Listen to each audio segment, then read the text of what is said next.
Broadcasting live from the backstretch at Saratoga, this is the Handicappers Report. Brought to you by CapitalOTBBet.com, the premier online wagering site in New York State. CapitalOTBBet.com. Sign up today.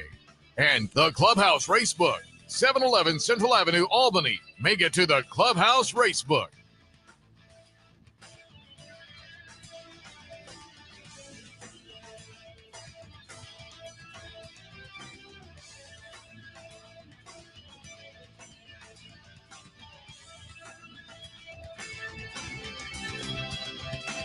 Good morning, ladies and gentlemen. Welcome to the Handicappers Report alongside Seth Merrow. I am Anthony Mormino coming to you from the backstretch of Saratoga Race Course in front of Clare Court on what I would say, Seth, the finest morning of the meet. I put this right there with yesterday. I think we're in the same ballpark. Which is nice, which is very nice for Saturday. Cut. It much more enjoyable. Nice yesterday. And I think we're very Have you ever met anybody that liked humidity? I like warm summer nights. Right. So when you have a humid day, that translates into a warm summer night. So, but I don't, yeah. I mean, some people like my wife and I, we like it very hot. A lot of people don't.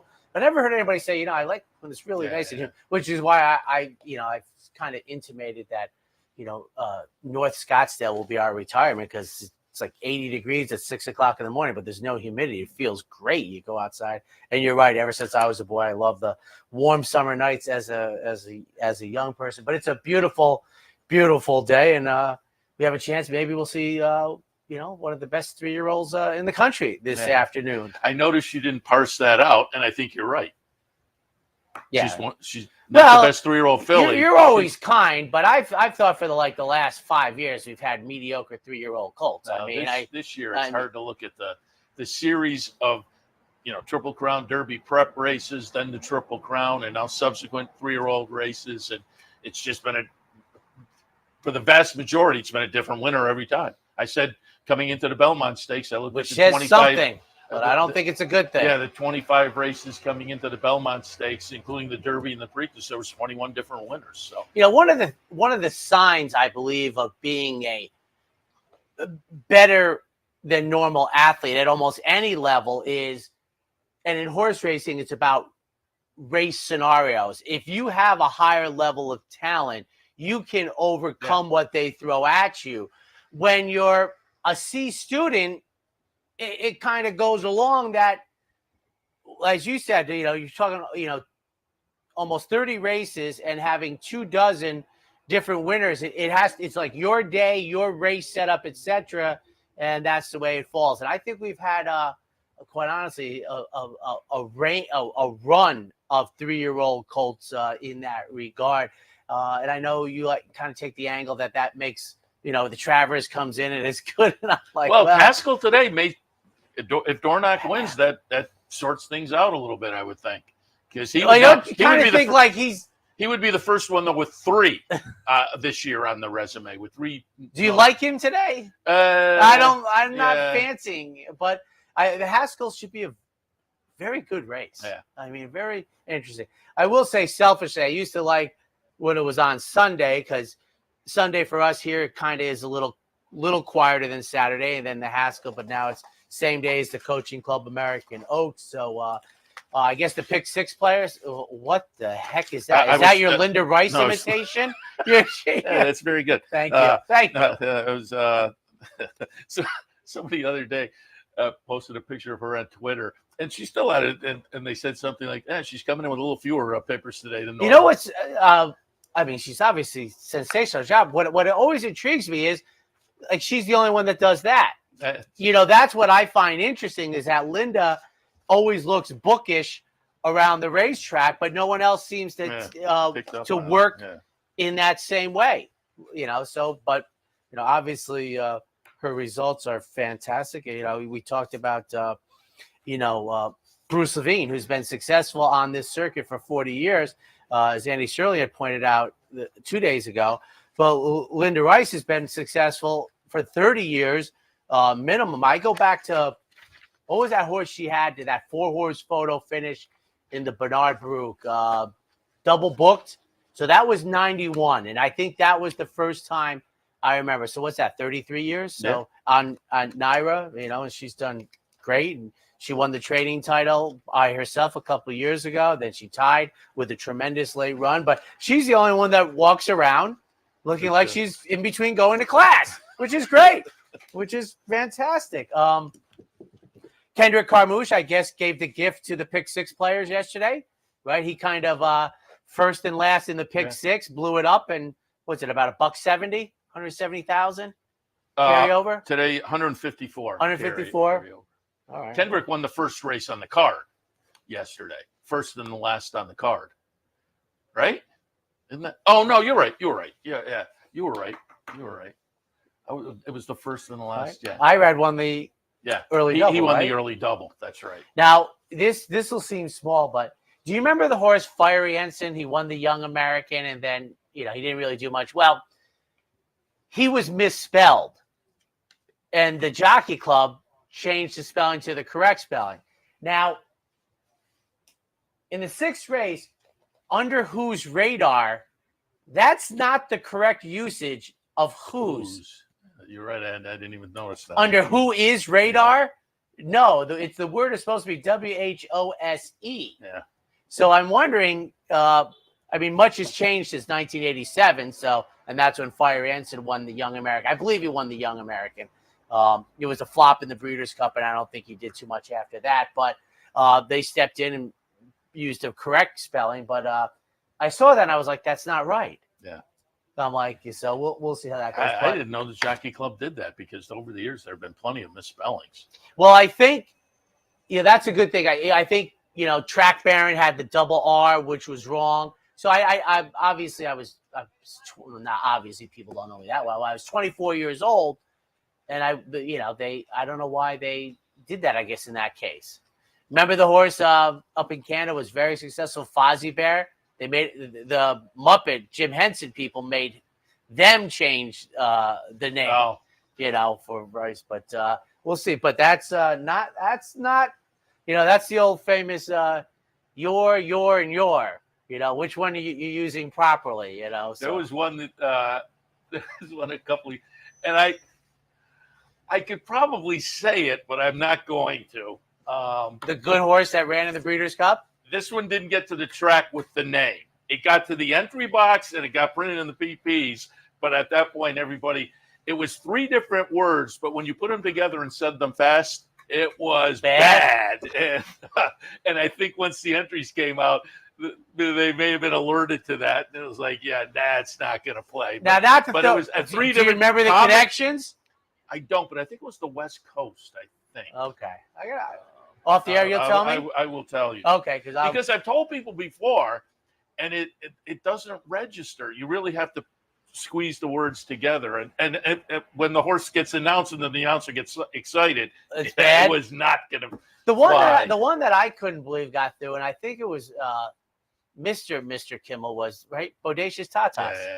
Yeah. Who was a very good horse. Cold as a Witches. Was it... Bodacious Tatas, I think, was out of Cold as a Witches. Well, that would make sense. Yeah. I think I'm pretty sure she won the Molly Pitcher.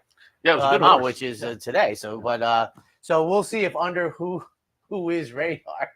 Well, I guess, who is Radar O'Reilly? I guess maybe there is something there. So I don't know, but maybe I'm completely wrong. Maybe it is the way they want. Who is Radar? No, that's not right. But Kendrick Carmouche, lights up the board with the $50 winner in the Get Out race. So, and I think we saw on TV with me yesterday. So I was the lucky charm. I was lucky charm for a couple days this week. Yeah, the America's Pastime people were here and they won. And so, it's nice. Unmatched Wisdom was as advertised, was, it might not going to the Travers with him. It sounds like it might not sound scintillating 150 and change on this racetrack, but I on this racetrack, I think it might be a little bit better than looks. A raw number that sounds a little slow. I'm not so sure that's the case when adjusted. Yeah, I didn't see the buyer. Yeah. Well, he had he debuted at 98, came back at 93-ish. I'll see. That was a pretty good performance yesterday. During our next break. Okay. Pull it up because I would think it's healthy. Yeah. And with the gap to the Travers, she's got plenty of time in those hands to come back. What Irad had 4 yesterday. He had the early double, the curling, and one more. So pretty good. No, he had the early double. Oh, he didn't have curl. That was fun. No, you're right. Who's under radar and root cause. Yeah. Nice day for him. All right, let me hit on some of the promos coming up. At one point, I mentioned yesterday on the show, I was all day yesterday. It was one of those weird things where all day yesterday I was thinking it was Saturday.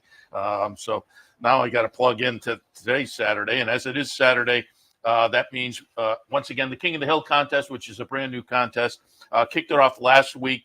Fun little contest, Clubhouse Racebook today. Don't forget also opening day at Del Mar. You will have a Del Mar play of the day. It's in the can. As a former TV show guy, you familiar with that terminology? I am, absolutely. So matter of fact, not only that, Sundays is already in the can. Excellent. Has it shown already? Can you tip your hand as to what? No, it has not shown. What they typically do is very great production by the guys back there. Is they run it before the race it's in. Perfect. So it's just kind of like what we do for Saratoga. Perfect. Yes. So again, opening day at Del Mar, King of the Hill contest at the Clubhouse Racebook. Bounty bet. Don't forget, the bounty bet is Saturdays during the Saratoga meet. And again, with extended cards, you may have an extra pick 5 in the mix, but the bounty bet will always be the final, the late pick 5 here at Saratoga. Keep that in mind. Just play that late pick 5 with your capital OTB bet account, and you're in for a shot. That's all you have to do. You're in for a shot, and you're just playing against other people playing with. We said a man took it down, right? Or a person, a customer, last Saturday. Last Saturday. And he said they got a little bonus. You said they got like a $500 because it had reset the previous time somebody hit it. So it's been hit for 2 in a row now. So it's possible. But take your shot, bounty bet today. And entries are open for tomorrow's Pick 3 bankroll. Go to capitalotv.com, click on the promotions link, and then look for that graphic right there. Click on that. You'll find the entries, and we will randomly select the team tomorrow about noontime or so, and I'll be playing on behalf of the team tomorrow afternoon with the Pick 3. Last week, we were live into the last leg for some really nice payoff. We hit the first one for nothing, but then the last one we were live for some nice payoffs. We'll see if we can make it happen this week. Coming up 10 o'clock should be fun. Rob Falcone will jump in. One race yesterday, and I was kind of looking down Equibase. He's doing all right up here at Saratoga. If you go back to the Belmont meet, he's on a nice little roll up here at Saratoga, actually. So we'll have Rob on at the top of the show. Jenna Antonucci will join us. Saw her this morning. She was right down on her golf cart going that way as I was coming in. She said some winners. She didn't recognize me. But you wave? I did, but she doesn't know who I am.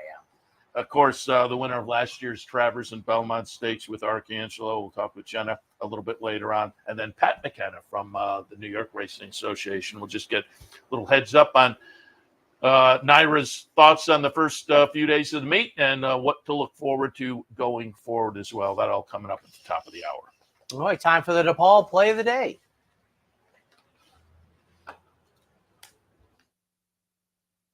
It's time to think Depala and drive for less. Pick your Chevy, pick your payment, and Depala delivers. Or every Chevy, 0 down payment, 0 first payment, 0 security. So come join the family and think Depala for all your automotive needs. Hello, everybody. Kevin Cox, the Brooklyn Cowboy here with your Depala play of the day from beautiful Saratoga Race Course. We'll be giving you our plays of the day on Fridays and Saturdays throughout the meet, and we'll be basing our success on a 50 to win, 30 to place, 20 to show wager. And after showing a flat bet profit in the first 2 years of doing this for the bankroll team, we're off to a flying start this year with 2 wins from as many selections to date, turning $200 in bets into just over $630 in returns. For the third time in 4 selections, we landed on a horse in the day's opener. So being there's an early first post today, make sure you don't take a nap beforehand and miss out. We landed on the number 8, Nudge. This Pletcher trainee was coupled with Menti at first asking. And for those who don't know, that horse went wire to wire and was the favorite in the Sanford before scratching out the day before. That being said, they kind of probably knew that Menti was legit, and maybe they didn't have this one fully cranked up, fully ready to go that day. So we're willing to be a little bit forgiving. That being said, the speed figure came back honestly enough, and by prorating it, to the Turf Tomlinson, we came up with a number that we feel only one other runner in the race can supersede, which would make this one a legit 1-2 player. From a pedigree standpoint, the Paternal Grand Dam had 2 wins and a showing from as many starts on the lawn, and Mommy's Mommy excelled over the stuff. 6 wins from 13 outings, one of them in graded stakes, and banked more than 350 big ones. So once again, our Depala play of the day from Saratoga is in race 1, number 8, Nudge. Now keep in mind, it's for turf only, so if the horse is scratched, there's no bet. We're going to see you at the races.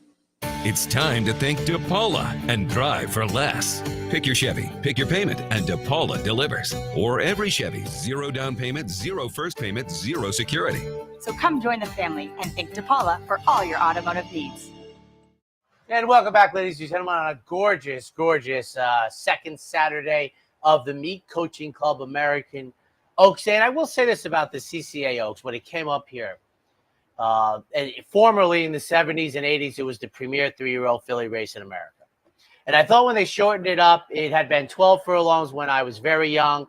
They shortened it to 10 for a couple of years, went back to 12, and it's been 9 since it came up here. And I truly thought, Seth, it was going to become, because of the timing with the Oaks, like back to like shoulder to shoulder, because 10 furlongs in the Alabama is, well, the Breeders' Cup distaff stopped being 10 furlongs in 87. So, 9 furlongs seems to be great. And I thought it would really go through the roof and maybe start to challenge the Alabama as the premier race. And I mean, today's edition, we might have a borderline. Well, she's a star, and she might wrap up the 3-year-old filly championship. Was it the third leg in like the old filly Triple Crown? Well, depends on which one you want to call the old. There was the like Naira one, triple, which had the grade 1s. And I tell people this, and Devona Dale, she was such a war horse. She won both of them. But the Oaks, the Kentucky Oaks then might have been still a grade 2 when Devona Dale won it. In my not being 5 years old, but as a teenager, the Oaks was a mile and 16th in a grade 2. Obviously the Churchill Downs people have done a great job. Even as late as the early 90s, the Oaks was, it'd be like 60,000 at the track, and it'd be like, but I wonder if we'll see typically on this day, you see the coaching club coach. Oh, yes. Or coaches. And somebody posted a picture. I guess the stone might be up near the top of the stretch now. Right. It used to be right after the entrance, but I think the stone is still around. And for folks who don't know the stone, it's how you got onto the coach. And a little boost. All right, you ready? Yeah. 2-year-olds going a mile 16th on the inner turf. I am 4, 3, 8, and 10. You do have the 10 in there. I went Lucas Mischief on top. Kind of interesting, the breeding here. Into Mischief, obviously, we're familiar with, but the lone racing sibling from the dam named Caroline Street. And you would think with that name being Saratoga, eventually came to the United States, but won the career debut over in Ireland on the turf, obviously going a mile. So I thought that was interesting. A sibling that went a mile on the turf and won in debut. I thought there was some win early breeding then, top and bottom. I'll go with Lucas's Mischief on top.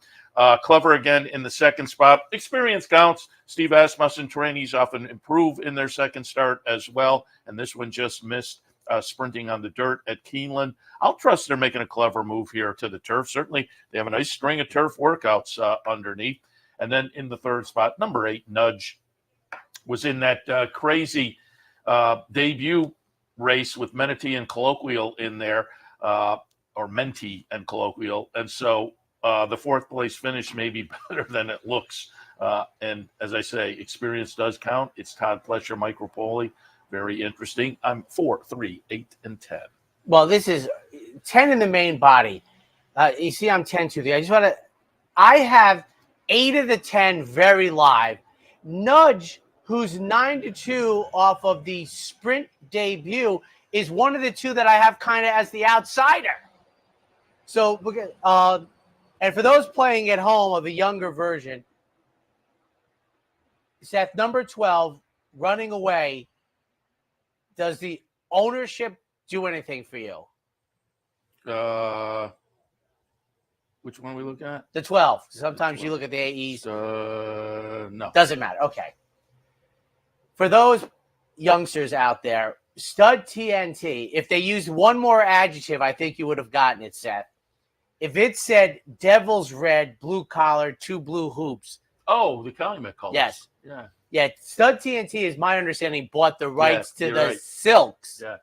That's why Mr. Kelly, who has Calumet Farm now, and he might have wanted to go with the black and the gold chevrons anyways. But we talk about Calumet as one of the great institutions in this sport. Number 12, those are the silks. But I have 8 of the 10 in the main body absolutely live. So I'm on English Law, 15-1. Mark Cassie's having a sensational meet. It's an English channel. Yes, I have to negotiate from the outside, but so be it. I have Without Caution, Cherie DeVoe, who was on Seth's Racing Across America yesterday, and then Clever again, second-time starter. But to me, 8 of the 10 in the main body, wide open. And Seth, talking once again to the youngsters out there, it's been about 25 years since we ran those old 1 mile, 2-year-old races with the rodeo going into the first turn. Yeah. It's been about that long, though, since we dropped it. For those who don't know, the races used to be a mile on the inner for 2-year-olds, and it could be chaotic on that first turn. And then in the late 90s, they said, we might want to stretch it out. Yeah, you get the horse who blows the turn. The horse on the inside takes out 6. It was a rodeo. And one of your horses would be and you're done. There's no way you could recover. Yeah. Second race at Saratoga, plain vanilla claimer, 16 level, bottomish level up here, 3/4 of a mile. 5, 1A, and 3. It takes heart for our guests on Racing Across America. First start since May. 1 for 1 at Saratoga, but just fits in this spot, drops out at 50 down to 16. I don't make much headway of that because I don't know what's in the mind of the connections. They dropping to get a W, as Seth would say. That's a huge drop. Self-isolation, who is scheduled to break for the number 6 post position. I think David Jacobson was owner-trainer winner yesterday. See if we're a day late, dollar short. And My First Love for Wayne Potts, shortening up at the same level from 6. So it's 5, 1A, and 3. And apparently you somewhat agree. Yeah, I put 5 on top. But again, it's one of those where I scratch my head because this is a notable drop. But the last workout seems to indicate the horse on her toes. It is Rob Falcone. I mentioned earlier. I'll have him on top of the hour. But hold on. So now you've done the Tremont thing. Tremont. You called him Rob Falcone in the intro. It is Falcone, but in my mind, I always said Falcone. Because we were talking about this about a month ago in the studio. We were like, because obviously we're trying to be 100% respectful. Yeah. We were like, I think there's a Falcone. Yeah, we had that with Rob Atris years ago. Yeah, you're absolutely correct. But going back to the Belmont at Saratoga meet, he is. Let me just look. I think it's 7-3-0. Yeah, 7 starts going back to Belmont, and he got a nice win yesterday. So 7 starts at Saratoga, 2024 on this track. Again, going back to that Belmont meet, 7 starts, 3 wins, and 3/3. So going pretty well up here at Saratoga recently. So I'll put this one on top. But again, that drop concerns me a little bit. But same scenario with the 1 entry. The David Jacobson entry, they both class out nicely because they're both dropping, but it's the same scenario. On the other hand, My First Love, the number 3 horse, this is a runner that tried this company last time and ran well. So, proven that we're in the comfort zone for that one. For me, in the second, 5, the 1 entry, 3 and 2. On to the third race, State Preds, maiden special weights, dashing 5.5 on the turf. 1, 2, 5, and 8. I thought the 4 was a little bit intriguing as well, but I had to put the 1 on top, even money on the morning line. I always say, hard to judge a horse on one race, good or bad. And that's whether it's the first start or whether it's the 10th start of the career that jumps out being very good or very bad. It's hard to make a judgment on one race.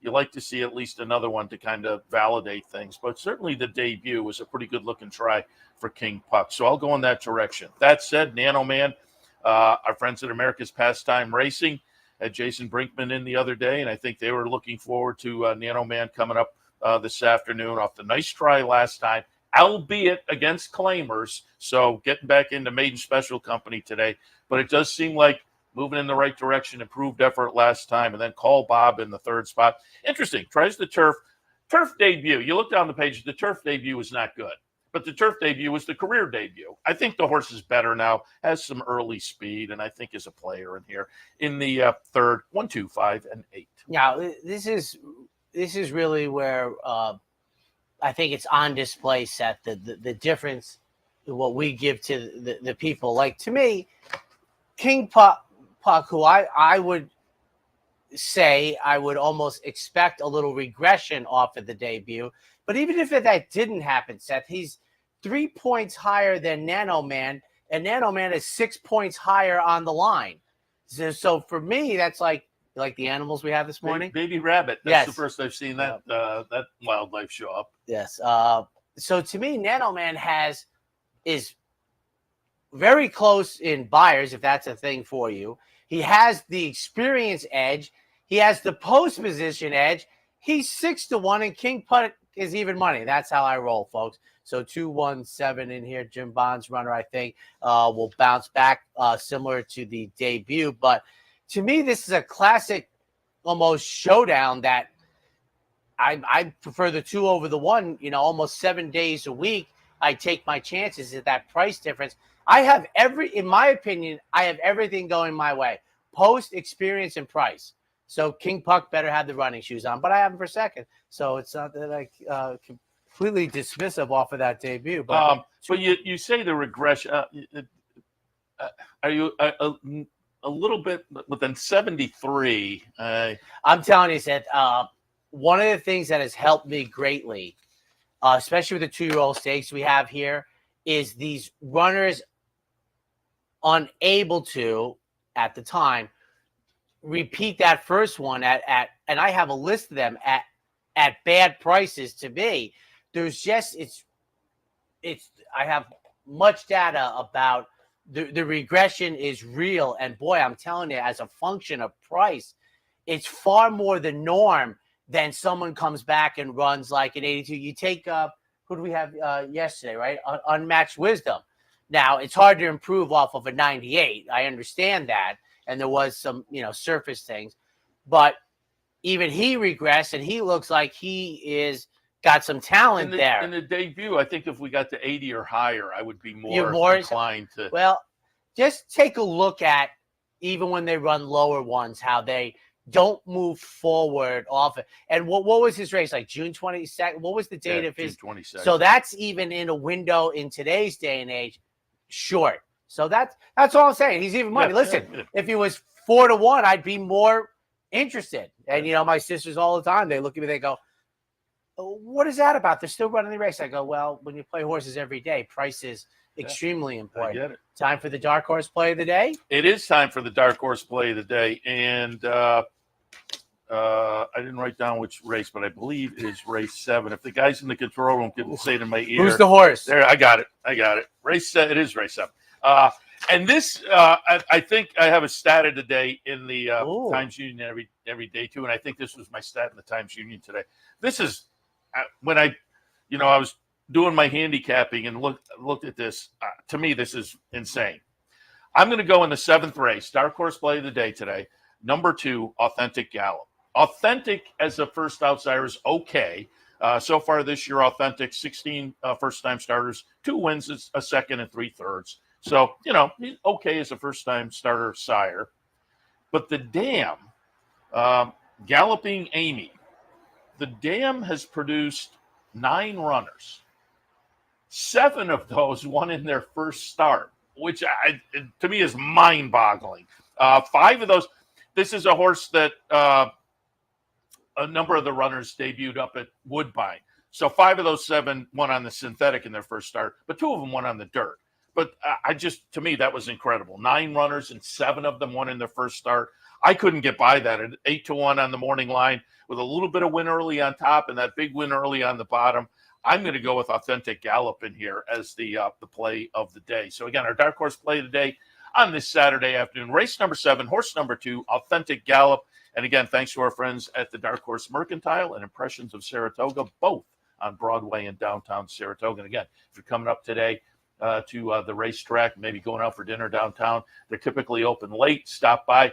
I haven't heard an update on impressions. They had a little bit of a situation with a flooding in the basement of their building that affected their electric. So they had a little pop-up tent outside. But Dark Horse down the street is open. And as I say, they're typically open late. So stop by if you're up here, not just today, but anytime during the meet. Thanks to them for their sponsorship of the Dark Horse Play of the Day. And a quick note that Mindframe apparently is going to run in the Haskell, and Fierceness will scratch out and run in the Jim Dandy. Yeah, and Fierceness didn't make the trip down, but they said this morning they said that yesterday there was a van ready just in case they made a late change, but it looked, like Fierceness was going to. Speaking of van rides, the most famous one for me, because this was so when O'Gaijin was on the tip, he'd entered into the Pegasus, which was a Friday night race. Marshall Cassidy announced it. O'Gaijin has vanned over to the Meadowlands. I was like, I'd never heard that before, but he went over, he lost it, and I don't think he ever ran again. We'll be right back. When we come back, the middle pick 4. His family have continued the 102-year tradition of delighting their local following and faithful summer crowd with the finest authentic Italian recipes. Classic Italian dishes made with the freshest ingredients, served in a home-like setting. Some things have changed in the last 102 years, but not Pinnell's commitment to the finest in Italian cuisine. Pinnell's Italian Restaurant, a Saratoga tradition since 1922. 284 Jefferson Street, just minutes from the track. Sometimes it pays to go with the flow, to check your worries at the door, to reconnect with your crew, to follow the thrills and the flavor, to roll with it and see where it takes you, to enjoy every minute to its fullest, and to dance like there's no tomorrow.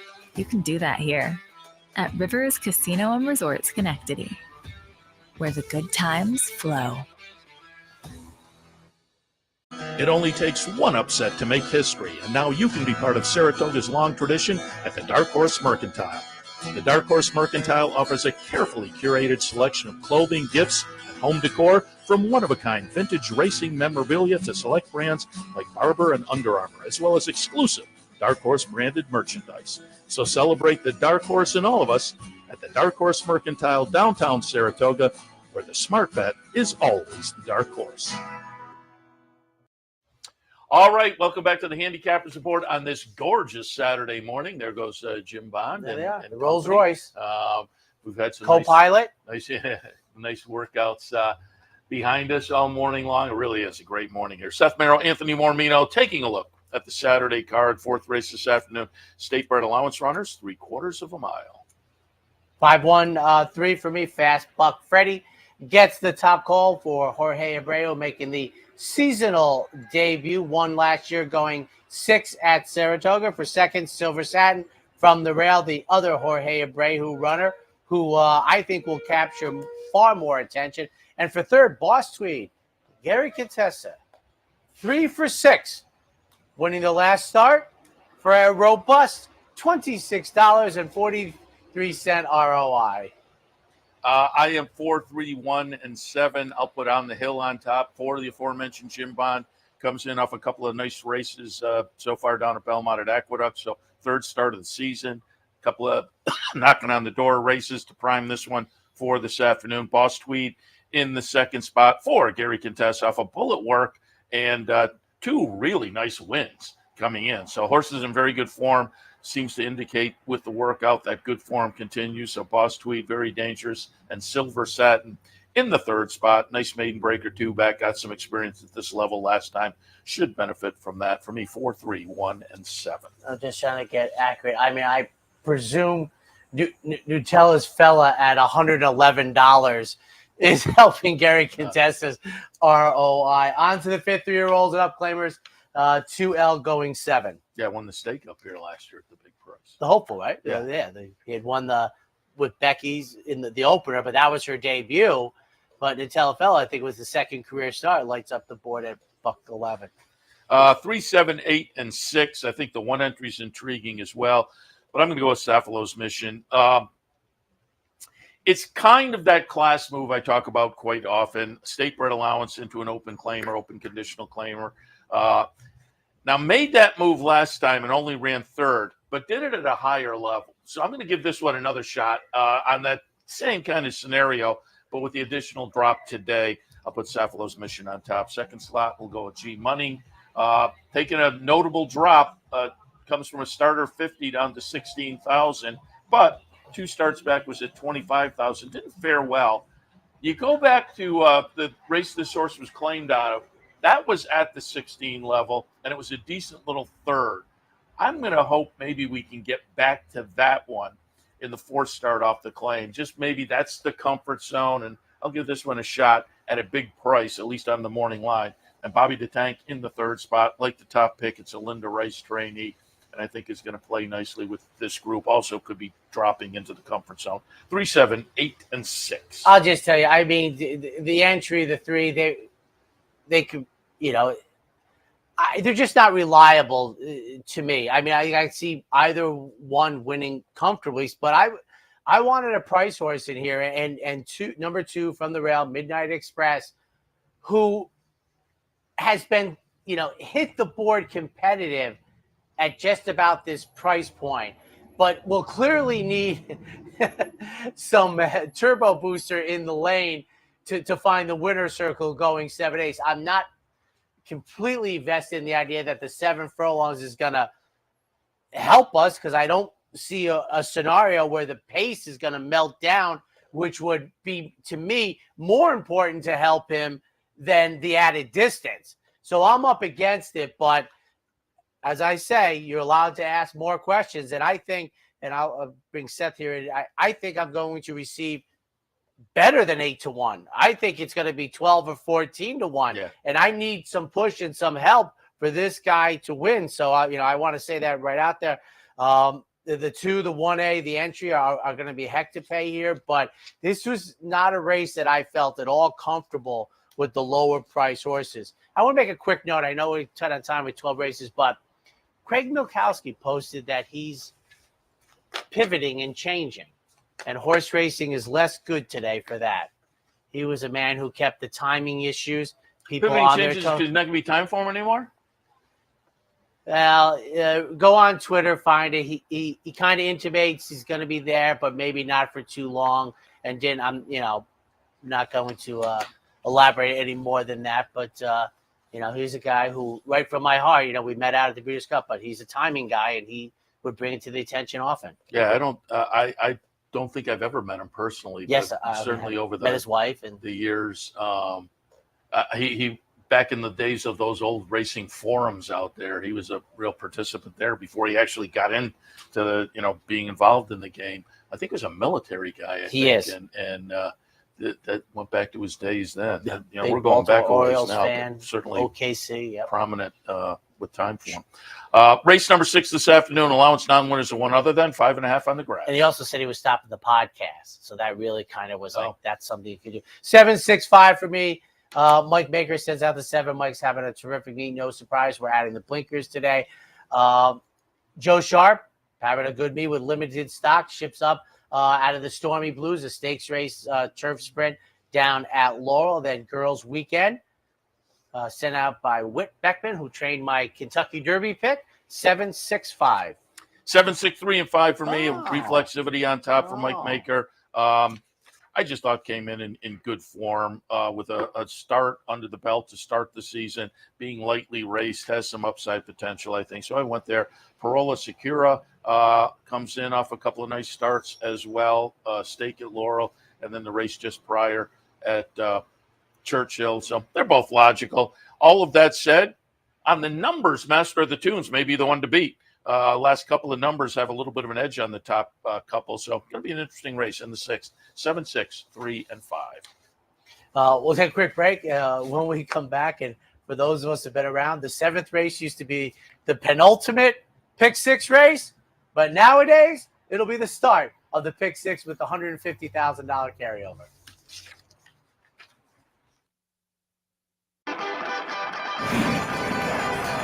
Want to get your career in horse racing off to a fast start? Well, the University of Arizona's Racetrack Industry Program is your winning ticket. The Racetrack Industry Program has served as a springboard to some of the industry's most successful individuals, with a proven track record of job placement right out of college. If you want to earn a degree in the exciting horse racing industry, the Racetrack Industry Program can put you in the winner's circle. A day at the track isn't complete without a night at the Horseshoe. Great food, hot music, and cold drinks. So why go downtown when all the action's just across from the track? The Horseshoe Inn at the corner of Nelson and Gridley. Capital OTB is now streaming live on Roku. The RTN Racing channel on Roku lets you watch OTB TV live through your Roku device or your Amazon Fire Stick, rather than being limited to computers and mobile devices, which means you can now watch OTB live wherever you are. Simply open Roku, scroll to find the RTN channel, then click on OTB TV. OTB TV on Roku. Try it now. And welcome back, ladies and gentlemen. Race number 7, 2-year-olds, maiden special weights. And as I said off the air before, we go 6 furlongs today. And the reason I bring it up is because many people whose opinion I highly respect have often thought that this is when 2-year-old racing begins. Now, they had that opinion a long time ago when, shorter races weren't the norm, but they felt that the better 2-year-olds didn't run in the 5 and 5.5s, that they waited for the 6, and today we get them. I hit on this a little earlier. 2, 7, 4, and 8 for me. Authentic Gallop with that just phenomenal damn stat. 9 runners produced, and 7 of them have won first out. Just incredible. Little win early on top, big win early on the bottom. The workouts are okay. I think Authentic Gallop will be very interesting with that damn stat. Be Real in the second spot for me. Runner by Curlin. Curlin this year, 39 first-time starter, 6 winners, 8 seconds, 4 thirds. Good numbers there. Dan produced a sibling called Swift Shore that won the first 2 starts of the career. And number 4, Incentive Pay. It's Chad Brown. It's Klarovich. Win early connections, it seems like, particularly up here at Saratoga, but a couple of racing siblings were not win early, so I didn't quite pull the trigger here. But for me, 2, 7, 4, and 8. We have 6 of the 10 horses covered. 9 of the 10 are firsters. My top pick is the vet in the group, and that is Perfect Force for Wayne Lucas, a gun runner who on debut at nearly 20-1 raced okay at that price. And for Wayne to improve off of the debut, not unheard of at 8-1. Social Hour, first-time starter from the outside, a practical joke for Todd Pletcher. And then Ranger Battalion at a huge price, but it's in Omaha Beach. As I said, we have 6 of the 10 covered. Should be a very fun 7. Yeah, I think there's the potential here for some nice horses. In the 8th today, we're looking at optional claimers, non-winners of 2 other than going 7. 7-2-3, Arrow Smash, my top pick for Phil Bauer. Only 1 start since November. That was a nice comeback race at $6, finishing second. A career best buyer. It was May 16th, so it's hard for me to imagine that muscle regression will be a player 2 months later. So move on. Just stay where we are. It might be good enough. A little improvement. We'll be fine. Federal Judge, first start in over a year. Brad Cox takes over the training and then gun it. Making the 3rd start of the year, came back, big number, regression. Now we move forward. 7-2-3. I went with Gun It on top. Yes. 2, 7, and 8.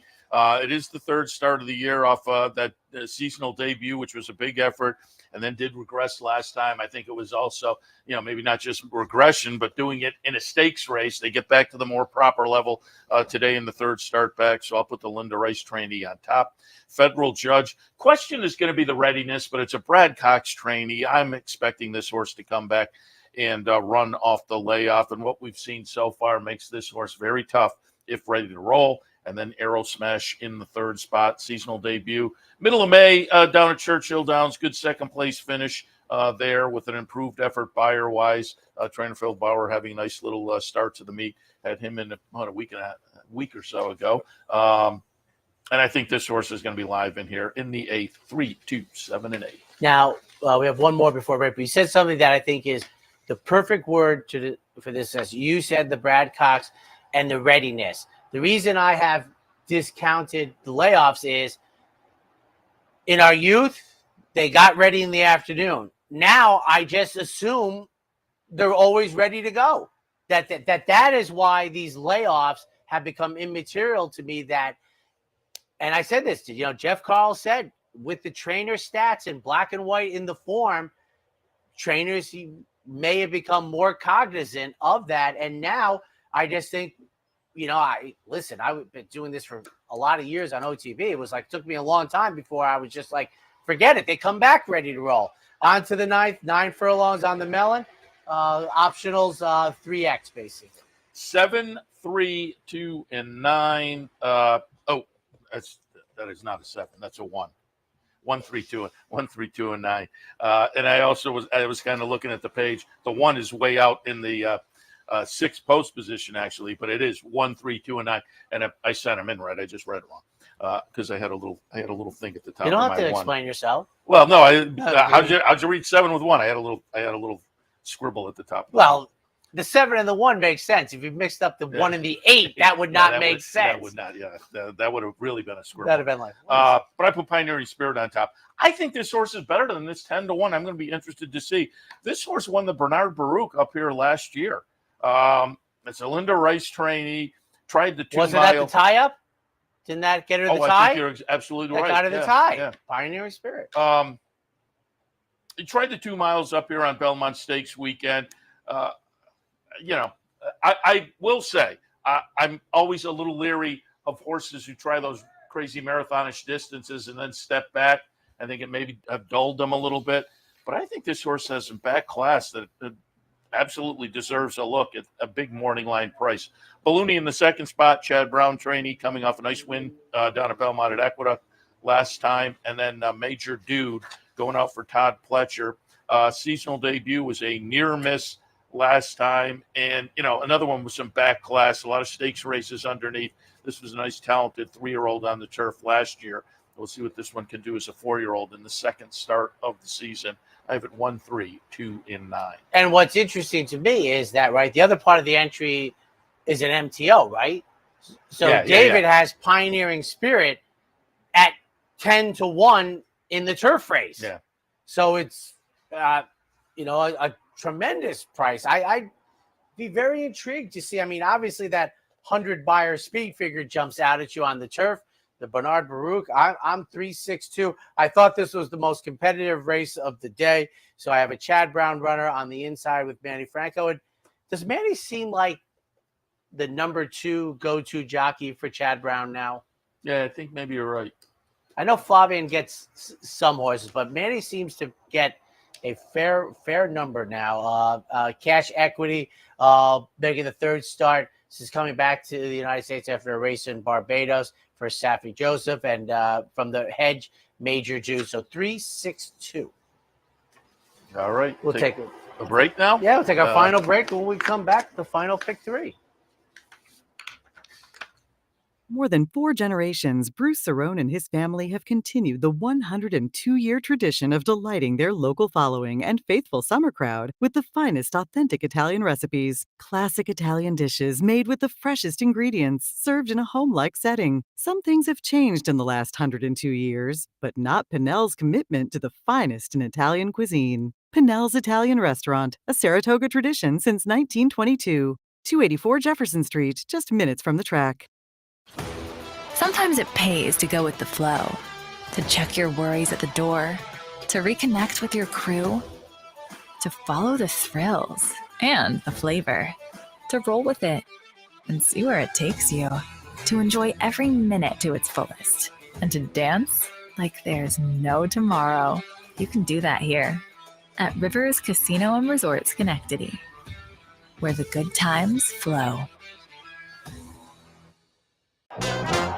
The only thing better than watching the races is watching your own racehorse. With nearly 20 years experience in the racing industry, Bonaventure Stables' share-based ownership program enables everyday fans to become part owner of a thoroughbred for far less than you might think, with all the ownership perks at Saratoga, Belmont, Aqueduct, and other great tracks. Experience the thrill and lifestyle of owning your own thoroughbred racehorse. Learn more at bonaventurestables.com. Welcome back. Saturday means great stakes action at Saratoga, and this is no exception. We kick things off on the stakes side of things in race number 10, the Grade 3 Lake George, $175,000 up for grabs as 3-year-old fillies will travel a mile on the grass. Of course, this is our race last year. I think I told this story earlier in the meet when and our friend, we're having our friends I've been friends with for 40 years. We're going to celebrate tomorrow, the wives, everybody. But last year was I like Surge Capacity, who was making the second start after the Monmouth debut, and we hit the Super, and my wife's like, $80. I go, we have it 10 times. She changed her tone. I was like $80. We didn't bet a dime. We bet $1 Super part wheels, honey. I'm like, that's it. Lake George, one of those races, Seth, as this meet got longer in the middle 90s, was added. So it kind of teamed up with the Lake Placid. And then a couple of years ago, I want to say about 5 years ago, they shortened it up to the mile. I am 4.82, so Seth and I are similar.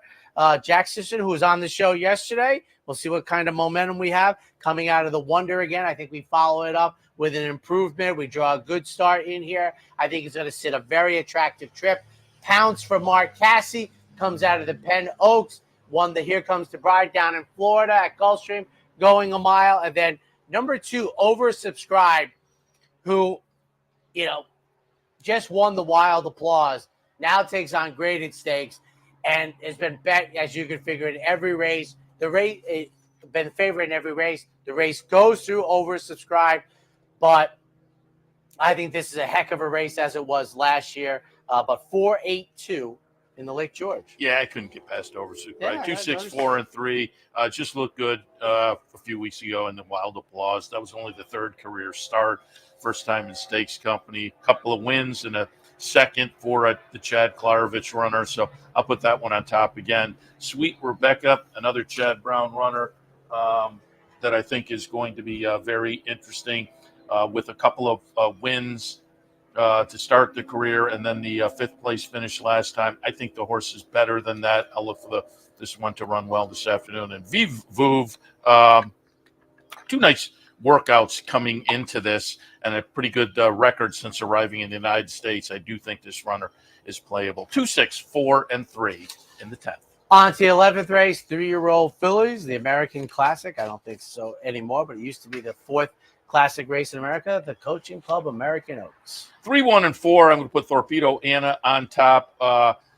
Just kind of the champ in the clubhouse at this point on the 3-year-old filly side of things. If she wins this, I think she will, right? Yeah, may sew it up. I mean, dynamic races. Hard to go past. Because it's hard to put together a fall series now. Yeah, that's true. Certainly what we've seen so far, again, very impressive. The Fantasy, the Kentucky Oaks, the Acorn, and that Acorn last time, they ran fast and challenged her, and she ran away from them. I'll put her on top. I will say, Candy, off the race down at Monmouth last time, Candy's kind of interesting in here. And Leslie's Rose has been behind Torpedo Anna in the last 2 starts, but she's got some talent herself. Torpedo Anna's not. It's no gimme in here, but I'll put her on top 3, 1, or 4. I'll be interested to see if there are bridge jumpers here. I'll be interested to see if there's a minus pool. I have the same picks in here. I would say betting this race, and I'm found in these filly races, I've been over because last couple of years with Nest and everything, there's been strong favorites. So to me, the one punch exact I will make, which makes no sense to this, but wagering, I would be 3-5.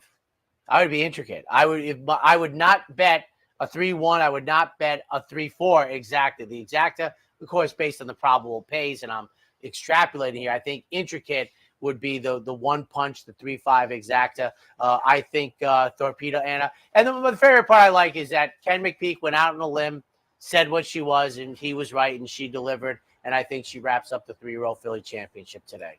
All right, race number 12. Going to wrap it up. By the way, I don't have a vote. 10 minutes to 7. I have it.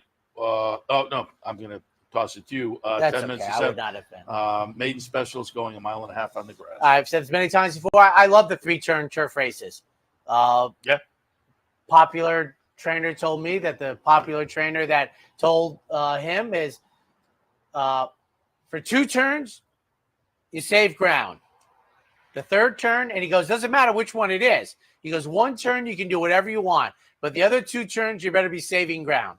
I'm the area code 518. I see Seth is close in here, but I'm adding blinkers to the Todd Pletcher, runner El Reason, the offspring of English Channel. I need English Channel to have a good day today. Factor Analysis, who is scheduled to break from the number 8 post visit, going out for Chad Brown. And then The Jackal, one of my favorite movies, 518. 1, 8, 6, and 10. I'm going to put number Both 1 Factor good, Analysis on top. Chad Brown and Klarovich just been knocking at the door the last few starts, and I think comes up here to Saratoga and breaks through at the venue they like to win at. Not that they don't like to win all the time. The Jackal in the 2nd spot. It's Shug McGahee trainee, who I think is going to be interesting in the seasonal debut, and Vintage Vino in the 3rd spot. Linda Rice trainee. That I'm looking at the first 2 starts. I think the horse is better than the record so far, and we'll see if that's true today. In the 12th, I have it 1, 8, 6, and 10. Do you remember both versions of the Jackal? I thought they were both good. The first wasn't Roy Scheider in one of them.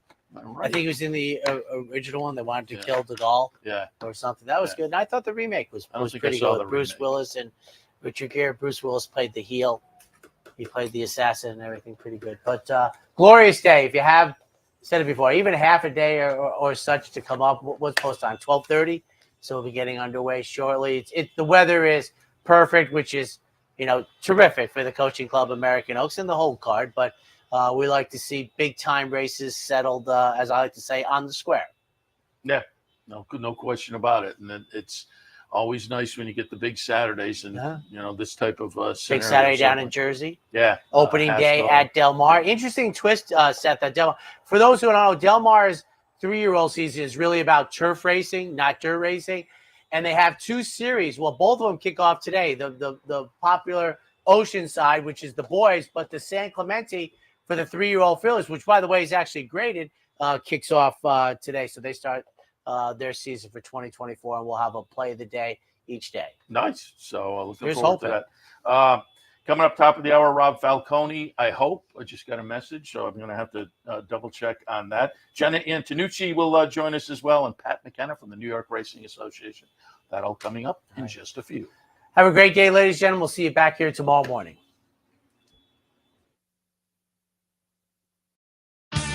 This has been the Handicappers Report, brought to you by CapitalOTBBet.com, the premier online wagering site in New York State. CapitalOTBBet.com. Sign up today.